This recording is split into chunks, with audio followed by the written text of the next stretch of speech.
안녕하세요. 라운드업 스튜디오 플래처입니다. 자, 오늘 다뤄볼 내용은 리액터의 스케줄러에 대한 내용입니다. 리액터에서 제공하는 스케줄러는 비동기 작업을 다양한 스레드 풀에서 실행할 수 있도록 해줍니다. 그리고 여러 스케줄러들이 존재하는데요. 각 스케줄러는 특정 유형의 작업에 적합하도록 설계되어 있고 아래와 같은 스케줄러들이 존재하고 있다고 봐주시면 될 것 같습니다. 그럼 하나하나 간단하게 설명을 드리면 우선 첫 번째로 이미디어트라고 하는 메소드로 스케줄러를 만들 수가 있습니다. 이거는 현재 실행 중인 스레드에서 즉시 작업을 실행할 수 있게끔 해주는 스케줄러입니다.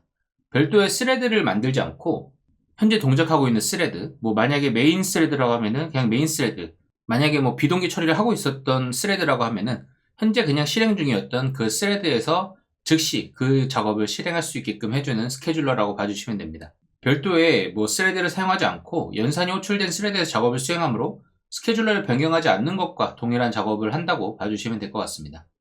자, 그 다음은 스케줄러의 싱글이라는 메소드가 있습니다. 이거는 단일 스레드를 하나 만들어서 사용하는 스케줄러라고 봐주시면 될 것 같습니다. 여러 작업이 하나의 단일 스레드로 들어가서 순차적으로 실행된다고 봐주시면 되는데요. 모든 작업이 한 줄, 그러니까 여러 줄로 들어가서 병렬로 처리되는 것이 아니라 스레드가 하나밖에 없기 때문에 한 줄로 순차적으로 실행되기 때문에 동기화가 필요한 작업에 유리할 수 있다고 봐주시면 될 것 같습니다. 예를 들어서 특정 리소스에 대한 순차적인 접근이 필요한 경우 또는 메모리 관리나 간단한 스레드 관리가 필요한 경우 이런 경우에 사용된다고 봐주시면 될 것 같습니다. 그 다음은 엘라스틱이라는 메소드가 있습니다. 이거는 필요에 따라서 스레드를 생성하고 스레드가 많아지면은 재사용하게끔 로직이 짜여있는 스케줄러라고 봐주시면 됩니다. I/O 바운드 작업에 적합하며 스레드가 비활성화되면은 일정 시간 이후에 자동으로 종료되게끔 구현이 되어 있고요. 그렇지만 자바 9 버전 이후에서는 더 이상 사용되지 않고요. 바운디드 엘라스틱이라는 게 새로 나와서 이거를 사용하는 것을 권장하고 있습니다. 자, 앞에서 바로 말씀드렸던 바운디드 엘라스틱 메소드입니다. 이걸 통해서 만들어진 스케줄러는 엘라스틱 메소드로 만들어진 스케줄러를 대체합니다. 자, 일정 수의 스레드까지만 생성하게끔 되어 있어서 바운디드라는 명칭이 붙은 건데요. 일정 수의 스레드까지만 생성하고 이를 넘어서면 재사용하게끔 구현이 되어 있습니다. 어느 정도 어떻게 보면은 엘라스틱과 동일한 구현이라고 봐주시면 되는데 그 일정 수라는 게 없었다고 봐주시면 될 것 같습니다. 그래서 리소스 낭비가 좀 심했다, 이렇게 좀 봐주시면 될 것 같고요. 그래서 이거는 I/O 바운드 작업에 매우 적합한 메소드라고 봐주시면 될 것 같고, 스레드 수에 한계를 두어서 무한한 스레드 생성을 방지하는 장점이 있습니다. 기본적으로 설정되어 있는 값은 CPU 코어 수의 10배 수만큼 스레드를 사용하게끔 되어 있고요. 최신 버전 아마 3.6 버전일 거예요. 그래서 여기서는 버추얼 스레드도 사용할 수 있다고 소개가 되어 있습니다. 아까부터 I/O 바운드 작업 이런 얘기가 나오는데 이거에 대해서는 뒤에 장표를 만들어 놨으니까 그때 설명드리도록 하겠습니다. 그래서 이런 것들에 대한 예시, 파일 읽기 쓰기, 그리고 데이터베이스에다가 쿼리 날리고 잠깐 기다리는 이런 작업들을 보통 I/O 바운드 작업이라고 하거든요. 그래서 인풋 아웃풋, 그러니까 내가 어떤 요청을 넘기고 블락킹 되는 그런 느낌인 거죠. 그런 작업들에 좀 더 유용하게 사용될 수 있다, 이렇게 봐주시면 될 것 같습니다. 자, 그 다음에 패러럴이라고 하는 메소드가 있습니다. 이걸 통해서 만들어진 스케줄러는 고정된 수의 스레드를 사용하고 병렬로 작업을 실행하는 스케줄러입니다. CPU 바운드 작업에 적합하고요. 앞에서는 I/O 바운드 작업이었는데 여기서는 CPU 바운드 작업입니다. 그래서 기본적으로 CPU 코어 수와 동일한 개수의 스레드를 구성한다고 보시면 됩니다. 그래서 계산 중심의 작업, 즉 CPU 리소스를 많이 사용하는 작업에 적합하다고 보시면 됩니다. 예를 들어서 대규모 데이터 처리, 물론 데이터 처리하는 게 다 대규모로 요청이 많이 들어오면 대규모가 되긴 하겠지만 여기서 말하는 대규모 데이터 처리는 실제로 우리가 CPU를 많이 쓰는 처리들을 얘기하는 겁니다. 연산이 많이 들어가는 그런 처리들을 얘기하는 거고요. CPU를 많이 사용하는 작업들에 적합하다, 이렇게 봐주시면 될 것 같습니다. 자, 그 다음은 From Executor Service라고 하는 메소드가 있습니다. 이걸 통해서 만들어진 스케줄러는 우리가 자바를 사용하면서 흔히 만들 때, 비동기 작업을 할 때 Executor Service라고 하는 객체를 많이 사용하고 있는데요. 이걸 기반으로 우리는 커스텀 스케줄러를 생성할 수 있습니다. 기존에 우리가 사용하던 Executor Service를 사용할 수 있어서 유연하게 스레드 풀을 제어할 수 있다는 장점이 있습니다. 자바 표준을 사용하기 때문에 특정 요구사항에 맞게끔 최적화가 가능하다는 특징이 있습니다. 자, 그 다음은 uSingle이라는 메소드가 있습니다. 앞에서 소개했던 싱글 메소드와 거의 동일하고요. 여기서의 특징이라고 하면은 저 스트링 name이라는 파라미터를 하나 넘겨주게 됩니다. 이걸 통해서 지정된 이름을 하나 설정할 수 있고요. 이걸 통해서 우리는 무엇을 할 수 있냐? 스레드의 이름을 설정할 수 있게 됩니다. 그러면은 보통은 우리가 로깅 같은 것들을 하기 때문에 이때 로깅에 우리는 스레드 네임들을 보통 적긴 하거든요. 그래서 이걸 통해서 디버깅을 한다. 디버깅에 유리하게끔 뭔가 설정이 필요하다 할 때는 new single 같은 메소드를 사용할 수 있다. 이렇게 봐주시면 될 것 같습니다. 자, 그 다음 new bounded elastic이라는 메소드가 있습니다. 여기서는 세 가지 파라미터를 넘겨주고 있습니다. thread cap, 그리고 q task cap, 그 다음에 name이라는 걸 넘겨주는데요. name은 마찬가지로 thread의 이름을 설정하는 걸 거고, 여기서 얘기하고 싶은 거는 thread cap 그리고 q task cap입니다. 우리는 여기서 thread의 최대 수, 그 다음에 queue에 쌓일 수 있는 최대 작업 수를 설정할 수 있다는 겁니다. 이 두 개를 설정해서 thread를 제한하는 스케줄러를 만들 수 있게 되고요. 스레드와 작업을 제어할 수 있어서 자원 사용을 보다 세밀하게 관리할 수 있다는 특징을 가지고 있습니다. 대규모 I/O 작업을 처리할 때 자원을 좀 더 효율적으로 사용하고 싶을 때 유용하게 사용할 수 있는 특징이 있다고 봐주시면 될 것 같습니다. 자, 그러면은 앞에서 제가 I/O 바운드 태스크, 그 다음에 CPU 바운드 태스크라고 하는 얘기들을 계속 말했는데요. 어떤 스케줄러는 I/O 바운드에 적합하고 어떤 스케줄러는 CPU 바운드에 적합하다.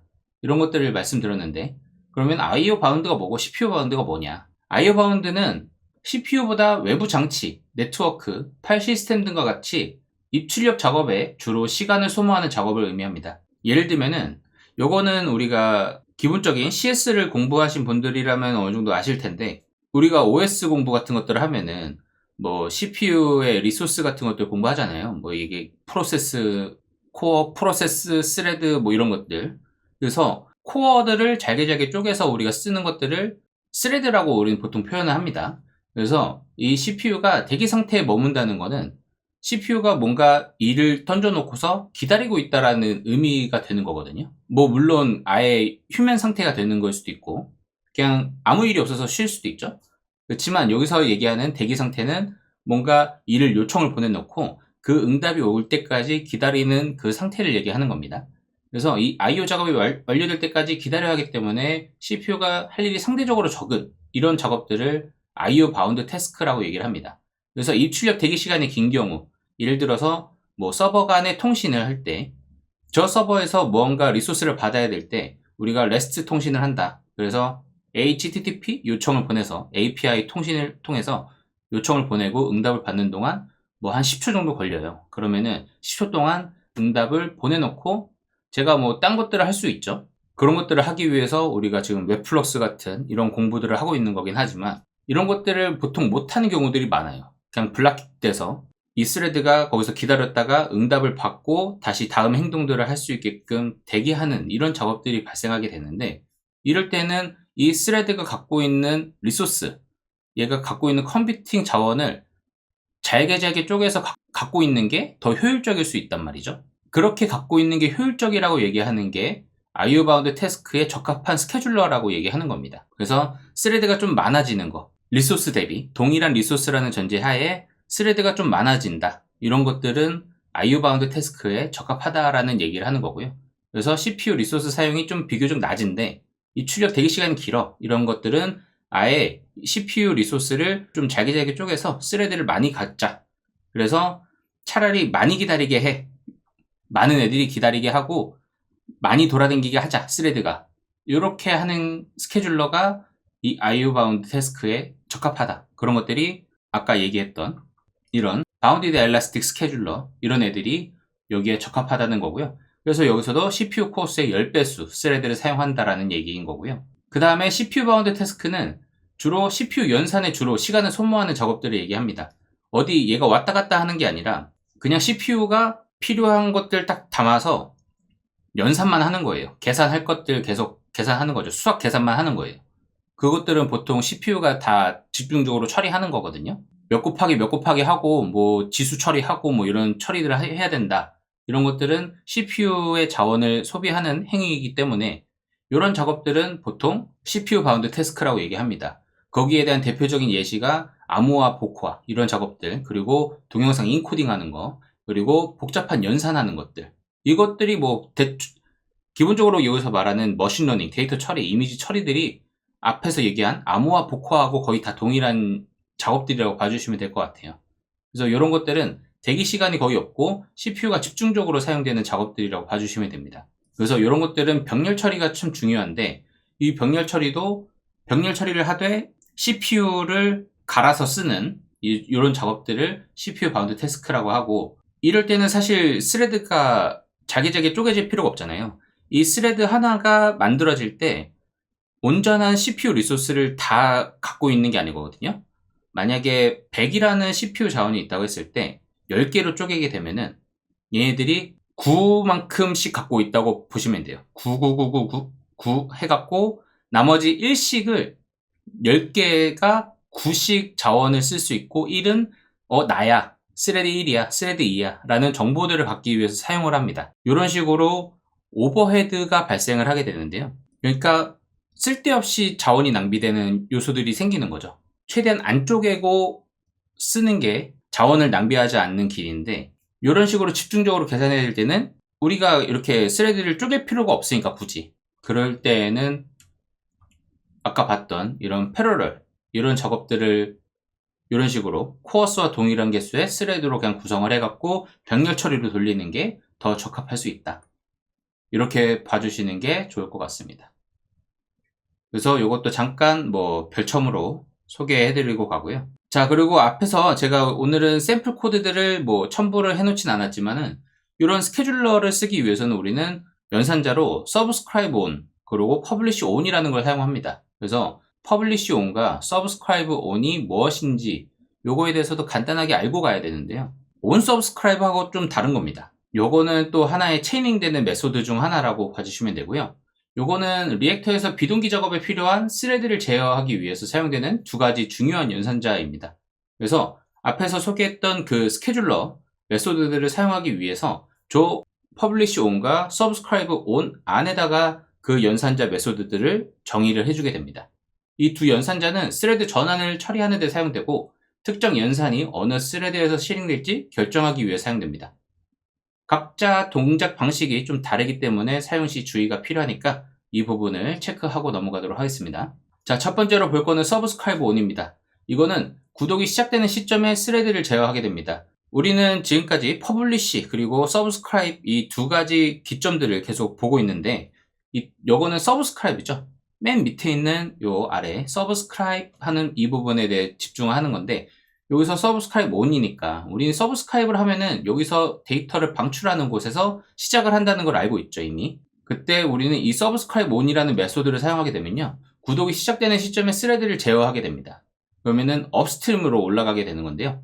그렇게 이해를 해주시면 돼요. subscribe on 하면은 subscribe 시점에서 위로 쭉 올라가게 되는데, 이 subscribe on을 만나게 되면은 저 상류 작업에 이 스레드로 시작해줘, 요 명령을 얘가 인식을 하고 간다, 이렇게 봐주시면 됩니다. 그래서 아래와 같은 코드를 잠깐 보고 가시면은, 자, 플럭스 레인지 해갖고 1부터 5까지의 데이터를 뽑아낸다고 봤을 때 밑에서 subscribe를 했잖아요. 그때 위치에 상관없이 영향을 미치게 되거든요. 그래서 i는 시스템 프린트 라인 해갖고 데이터를 뽑아내게끔 했는데, subscribe on 해가지고 bounded elastic을 했죠. 그러면은 이 데이터를 구독을 할 때 이 데이터 뽑아내는 1, 2, 3, 4, 5가 원래 같았으면, 저 subscribe on이 없었다고 하면은 1, 2, 3, 4, 5를 메인 메소드에서 방출했을 겁니다. 근데 여기서는 bounded elastic이라고 하는 스케줄러를 달아줬기 때문에 1, 2, 3, 4, 5를 방출하는 것부터 두 개의 맵, 여기에 있는 맵, 여기에 있는 맵, 이 두 개의 메소드에서도 다 bounded elastic에서 만든 스케줄러를 통해서 동작을 하는 것을 확인을 해보실 수 있을 건데, 이거는 다음 실습 시간에서 한번 확인해 보실 수 있을 거고요. 자, 그 다음은 publish on입니다. 여기서는 데이터가 흐르는 도중을 컨트롤하기 위해서 사용되는 메소드입니다. 그래서 데이터가 다운스트림 작업을 할 때 어느 스레드에서 실행할지 결정을 한다, 이때 사용된다라고 봐주시면 됩니다. 그래서 이 연산자를 만나는 시점 이후의 작업에만 영향을 미친다, 이렇게 봐주시면 됩니다. 자, 아까랑 동일한 위치인데 여기는 이제 publish on이죠. 그래서 여기서 subscribe 해갖고 던져주게 되면은 1, 2, 3, 4, 5를 방출하는 건 똑같지만 이때는 메인 메소드에서 방출을 하게 될 겁니다. 왜냐하면 서브스크라이브 온이 없어졌으니까요. 그러면은 아래에 있는 이 맵도 똑같이 메인 메소드에서 방출을 하게 될 거고요.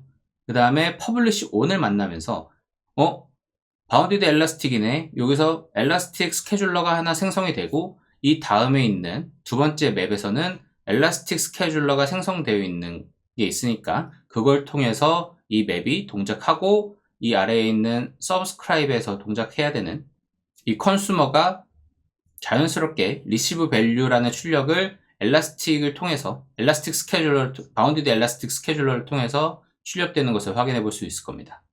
이것도 다음번 실습 시간에 한번 확인해 보도록 하겠습니다. 자, 이렇게 해서 오늘 리액터에서 제공하는 스케줄러에 대해서 알아봤습니다. 뭐 여러 가지 스케줄러들이 있어갖고 각각 메소드들이 어떤 동작들을 하는지 간단한 소개들을 해드렸는데요. 그렇게 복잡한 것들은 별로 없습니다. 그리고 이 스케줄러들을 알아야 되는 이유에 대해서 간단하게 말씀드리자면 이게 비동기 처리를 위해서 우리는 스케줄러를 사용하게 될 겁니다. 나중에 실습 코드를 보시면 아시겠지만 제가 뒤에다가 뭐 스레드 슬립을 걸어 놓는 경우들이 있을 거예요. 이게 왜냐면은 메인 메소드 제가 바로 서브스크라이브 온에다가 스케줄러를 걸어버리면 메인 메소드는 바로 종료를 해갖고 얘네들이 뭔가 출력하기 전에 그냥 종료가 돼버리는 케이스들이 있거든요. 이 경우에는 저희가 강제로 좀 놔둬야 이 동작하는 것들을 실제로 실습이 어떻게 동작하는지 확인해 볼 수 있기 때문에 일부러 스레드 슬립을 걸어 놓는 것도 확인해 보실 수 있습니다. 이런 식으로 우리가 각각의 이제는 이제 파이프라인이 되는 거죠. 이 데이터 스트림이 어떤 식으로 동작하는지 점점 복잡해지는 거거든요. 이때 이거는 우리가 비동기로 처리할 거야. 아니야, 이거는 메인 메소드, 메인 스레드에서 동작할 거야. 이런 것들을 컨트롤할 수 있는 하나의 포인트를 우리는 얻었다. 이렇게 하나의 수학으로 얻어가시면 좋을 것 같습니다. 그러면은 다음 시간에 이거와 관련된 실습 코드를 본다. 이렇게 좀 예고로 말씀드리면서 이번 시간 마치도록 하겠습니다. 그럼 오늘도 좋은 하루 되시길 바라겠습니다. 감사합니다.